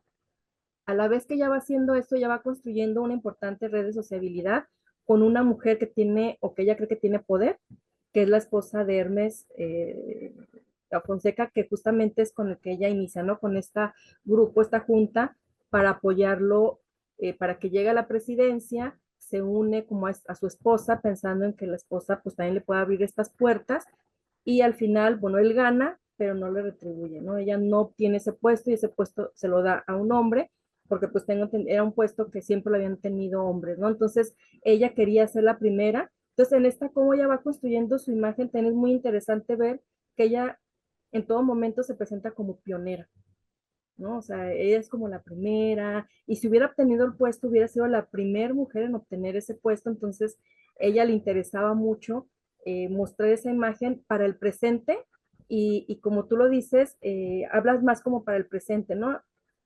Ella tenía la idea de construir una imagen para obtener un puesto, pero también ella estaba construyendo una imagen para el futuro, para la posterioridad sobre todo, ¿no? Para cuando ella muriera se tuviera una imagen de ella, y es a través de estas dos obras que nos señalaste de Inicios del Feminismo y El Catecismo, ¿verdad?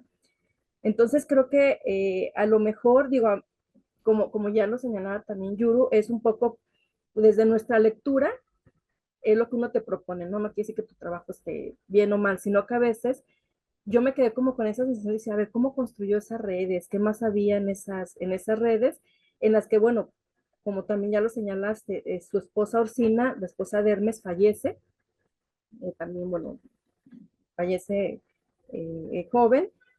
Cuando tienen está ella conectada con Orsina, bueno, él es presidente y no la ayuda, ¿no? Entonces, a lo mejor ver un poquito más cómo ella construyó esas redes, y yo pensaba que a lo mejor esto ayudaría también un poquito más a discutir eh, ese mundo masculino de la política en su contexto, porque sí hablas de que era un mundo masculino, pero a lo mejor ahondarlo un poco más y destacar cómo el puesto justamente que ella quería era un puesto para hombres, o sea, históricamente, no es que lo fuera por capacidades, pero históricamente se había construido como un puesto para hombres. Entonces, a lo mejor ahondar un poquito más en cómo era ese campo en el que ella se desarrolló, porque también cuando tú nos hablas de esta parte de lo contemporáneo, me parece muy interesante porque tú nos manejas que ella tenía muy claro el objetivo, ¿no? Ella era una mujer de su tiempo, una mujer que conocía su tiempo y porque lo experimentaba, ¿no? Entonces, obviamente, a veces hablamos mucho de, una mujer adelantada a su tiempo. Pues a lo mejor creo que lo utilizamos mal porque al final de cuentas pues, eran mujeres de su tiempo, conocían las necesidades de su tiempo y ella sabía que iba a tener un beneficio propio, pero a la vez iba a abrir las puertas a otras, ¿no? Entonces creo que es muy interesante que a lo mejor sigas ahondando un poquito en la intencionalidad. ¿Cuál era su intención? ¿Por qué lo estaba haciendo? También tú nos señalas cómo ella presenta una imagen en la que ella selecciona, ordena, yo creo que oculta también algunas cosas para que aparezca una imagen de ella como noble, generosa, patriótica, ¿no? O sea, con todas estas virtudes. Y yo me quedé pensando mucho en qué oculta, o sea, qué ocultó, porque ella, a final de cuentas, como tú dices, ella tuvo esa oportunidad al hacer su autobiografía de seleccionar lo que quería que se viera. Y ahorita tú nos decías también que era madre, que lo más seguro es que su esposo cuida a sus hijos. Entonces, no sé si tú notas que ella ocultó a lo mejor esa maternidad, ¿no? Que creo que también es una práctica común en la actualidad de que muchas mujeres, para sobresalir en el mundo laboral, académico, en el que estén insertas, ocultan un tanto la maternidad para poder estar un poco a la par de los hombres, ¿no? Entonces yo creo que ella ocultó algunas cosas, a mí me pareciera muy interesante si tú has encontrado, no a través de ella, porque obviamente tú dices, voy a analizar lo que ella dejó, ¿no? La imagen que ella quiso mostrar, pero a lo mejor ver en otras fuentes qué ocultó, qué opiniones tenían otras personas de ella. Digo, obviamente no todo es blanco y no todo es negro, entonces, así como había quienes hablaban maravillas de ella, me imagino que había críticos de ella, que ella decide no meter en sus textos para tener esta imagen, pues como ustedes nos decían, ¿no? Un tanto como virtuosa, porque ella quería obtener un puesto en el que se destacaban pues también sus cualidades como la labor que realizó con los indígenas en estas misiones o desde su propio feminismo. Entonces, a mí me surge esa duda, ¿no? O sea, ¿qué ocultó? También creo que es muy importante, bueno, como tú dices, también la biografía, pues ninguna biografía va a hablar de la totalidad de la vida de una persona. Eh, Son de estas cuestiones como un poco, eh, pues, a lo que pretendía una biografía antes, pero que ya se ha entendido que pues no vamos a mostrar la totalidad de una vida, no vamos a mostrar como esa verdad, ¿no? Que también tú haces esta discusión en tu texto de la verdad, sino que se va a mostrar lo que esa persona quiso o la imagen que esa persona dio en un contexto determinado, ¿no? Entonces, creo que a mí me gustaría mucho, creo que te puede ayudar mucho también y abonaría tu texto hablar un poco, discutir junto con lo que haces de biografía y ese desarrollo, discutir lo que es la autobiografía, ¿no? Y discutir lo que es la escritura de mujeres, ¿no? Porque no tienen las mismas finalidades a veces que los hombres, que buscan, tiene una lógica un tanto diferente la escritura de mujeres. Entonces, por ejemplo, a lo mejor desde leer a Virginia Woolf, ¿no? De lo que ella señala sobre lo que es pues, la escritura de mujeres, para ahondar un poquito y decir, bueno, sí, estas biografías se hacían, y como tú lo dices, a grandes hombres, pero ¿por qué una mujer de finales del siglo XIX, principios del XX, muere ella en el 35, ¿por qué decide hacer esta biografía y por qué decide escribir? Porque tampoco es una época en que muchas mujeres escribieran sobre sí mismas. Entonces, a lo mejor estos textos sobre escritura femenina o autobiografías femeninas te podrían ayudar a ver esta parte y completar un poquito más la imagen que ella estaba creando, ¿no? Entonces, también creo que sería importante que tú nos muestres a la par de cómo ella se autorrepresentaba, la imagen que quiso dejar, lo que quiso ocultar, cómo la veían otros, pero te decía, con esta mirada un tanto crítica, ¿no? Decir, bueno, a lo mejor buscar en la prensa, buscar en otros documentos, qué se decía de ella en esa época y que ella decide no mostrar, ¿no? Ella hizo esa selección de lo que quería que se mostrara y que también muchas veces sabemos que eso pasa, ¿no? Cuando alguien te va a hacer una biografía y te va a entrevistar, por ejemplo, alguna persona, tú sabes qué vas a decir y sabes qué no vas a decir, ¿no?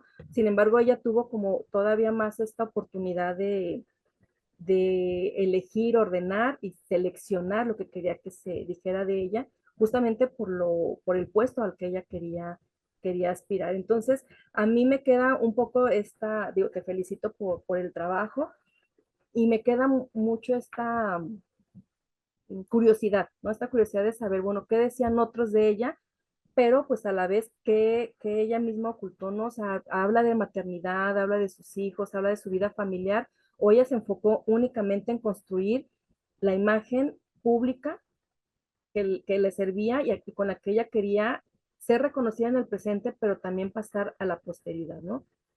Que al final lo logra, ¿no? Porque si buscamos un tanto en sus biografías, pues se destaca como esta mujer que trabajó por los derechos de los indígenas y los derechos de la mujer.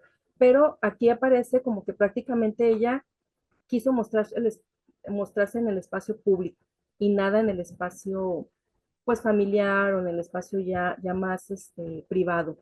Y también, digo, no, creo que no lo señalas, es en esta autoescritura, ella publica estos dos libros, quién los financió, si ella los financió, si quién se los publicó, o sea, creo que también esto nos habla mucho de su red, de esta red que ella tenía, o si lo hizo por sí sola, ¿no? Si ella logra estas publicaciones con recursos propios, creo que también sería importante para contextualizar un poco más estas dos obras que son pues tu objeto de estudio, ¿no? Cómo a partir de estos trabajos ella se muestra.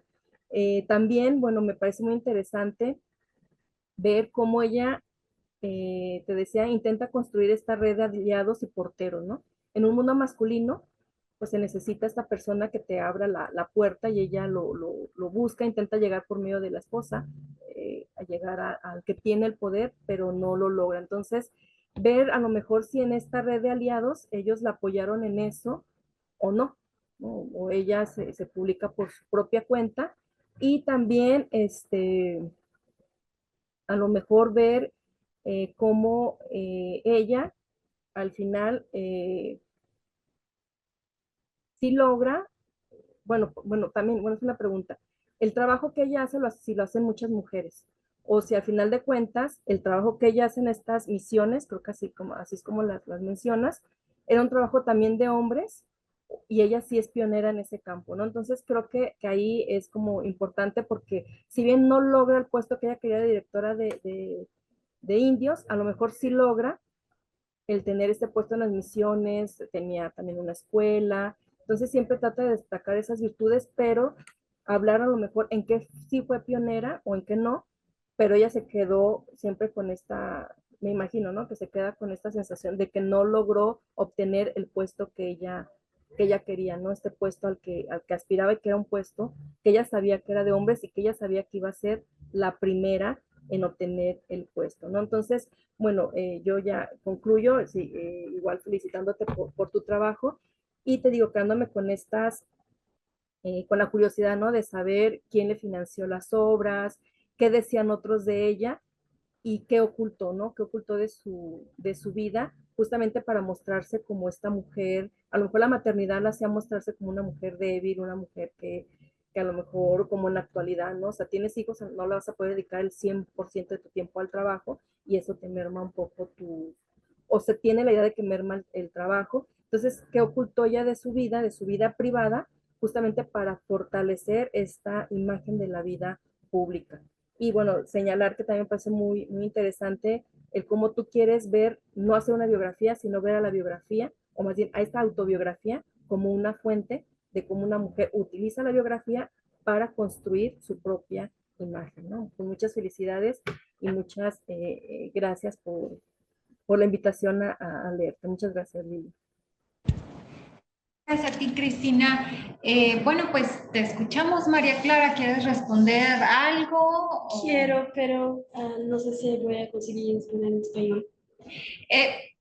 Pues, bueno, si quieres, inténtalo o habla en portugués, pero el problema es que creo que la mayoría no te vamos a entender, pero creo que tu lectora sí sabe algo de portugués, entonces, sí, pues voy a hablar un poco devagar, entonces Ajá. despacito, que entonces más lento en portugués y creo que van a entender. Primeiro, eu queria agradecer à professora Cristina pelos comentários, fiquei muito feliz de ter, né, conseguido trazer à tona de uma forma muito sucinta e cheia de detalhes também ao mesmo tempo as informações que estão no meu texto, né. Esse é um projeto, esse é um trabalho da minha dissertação, né, então quando eu mandei o projeto, o texto para o Congresso, ele foi uma seleção, né? Então eu tive que selecionar aquilo que eu poderia colocar para caber pelas regras do Congresso, né? A quantidade de páginas, enfim. Então eu acabei selecionando mais sobre a biografia e sobre a autobiografia. Mas na minha dissertação, eu tenho capítulos específicos em que eu discuto sobre as fontes, né, que falam dela de uma forma pejorativa ou que ridicularizam ela. Trago à tona essas fontes e tento fazer um paralelo entre as fontes que eu encontrei nas obras dela e as fontes que estão nos outros periódicos que são como uma imprensa inimiga dela, né?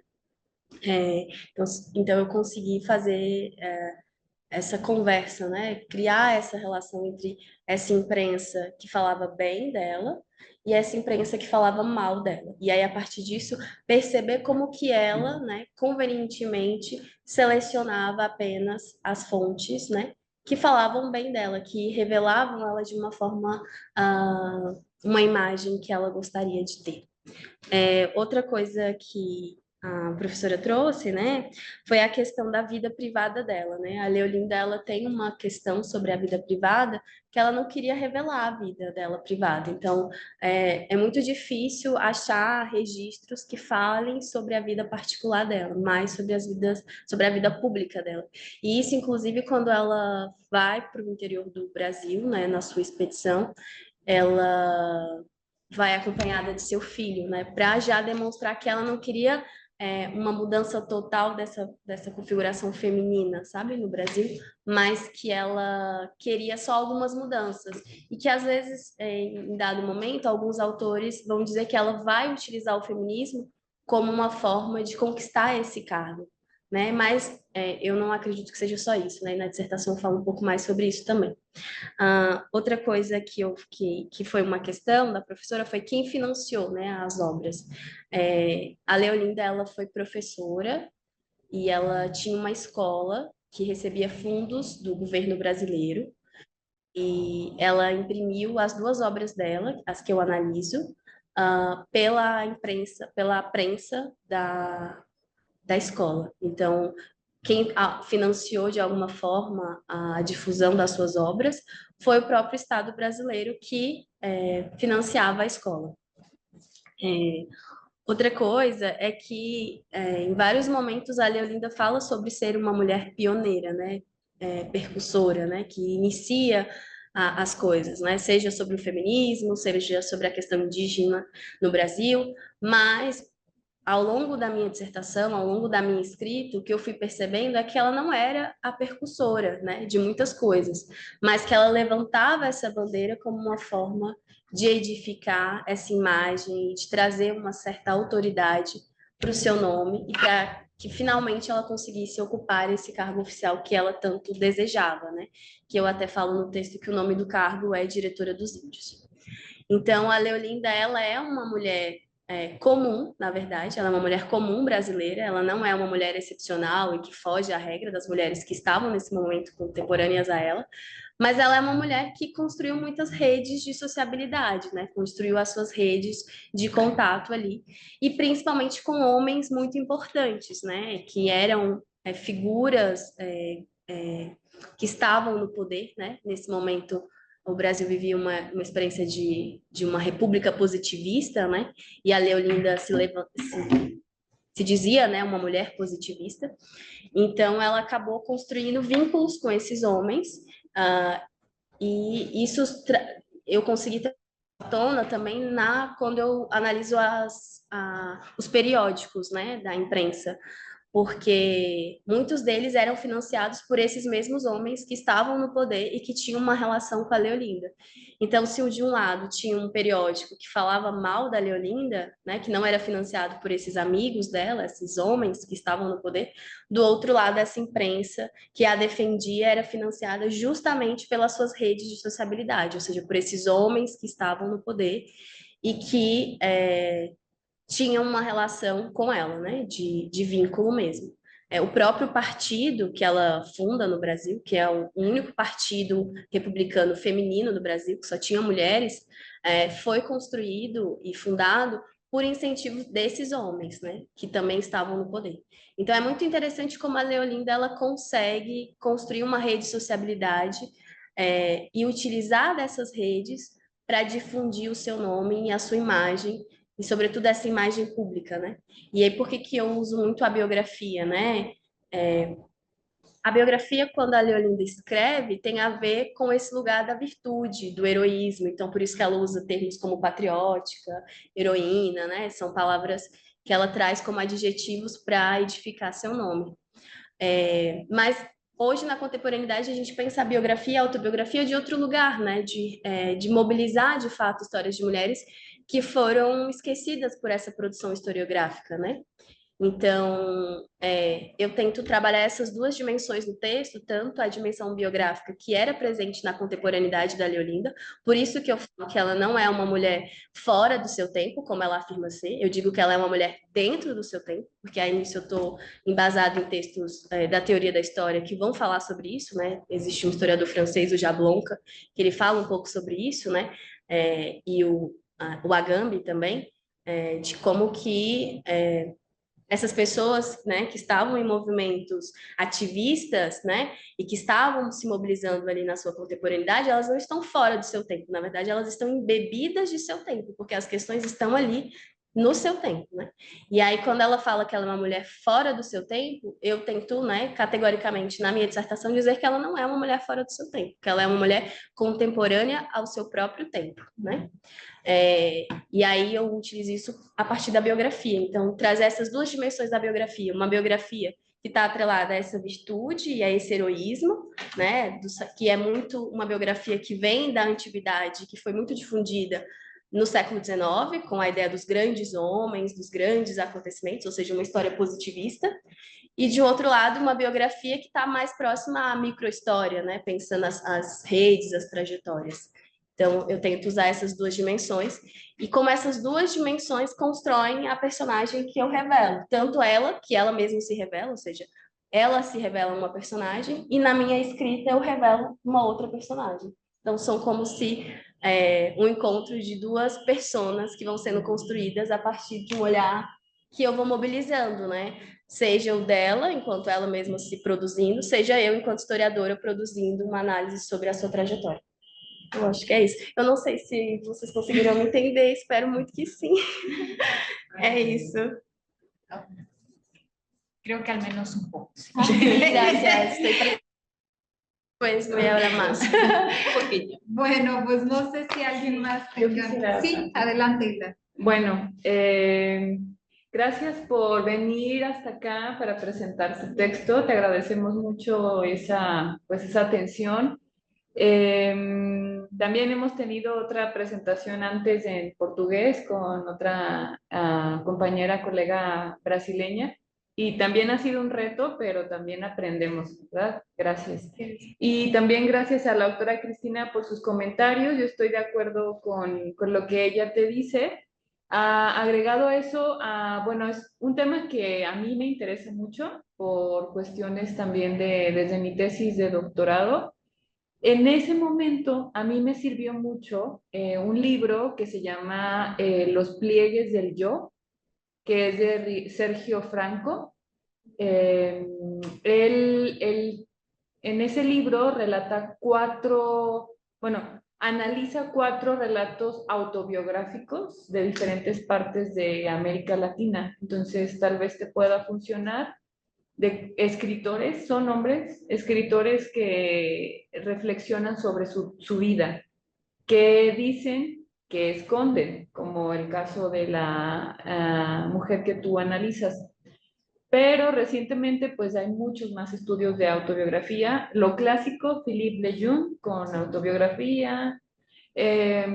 Aquí en Jalisco pues tenemos a la doctora Teresa Fernández, que ella pues ha hecho últimamente también más estudios sobre autobiografía, biografías, autobiografías, intersubjetividad. Creo que eso es un concepto.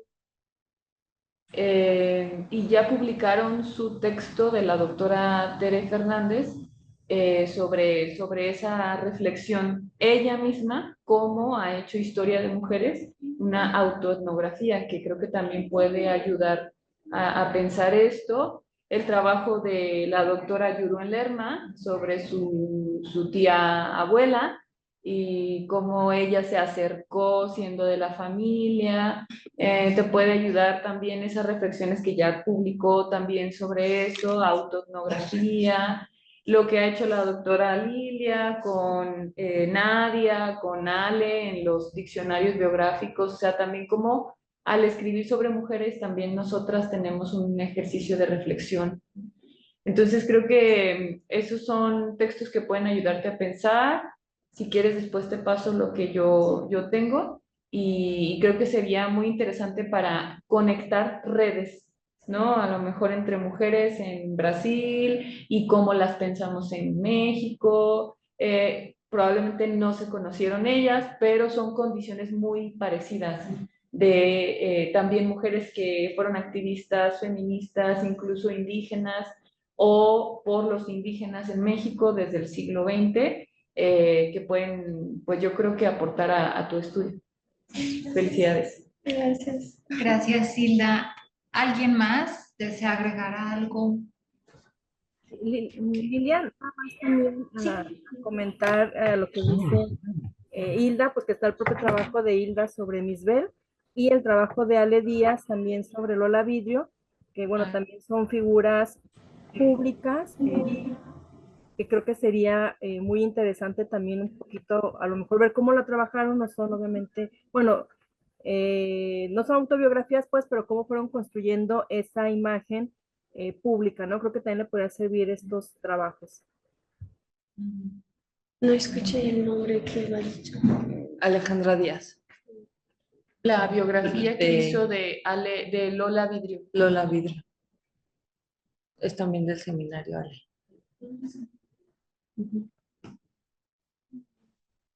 Dice Rosa Borrás, escribió algo.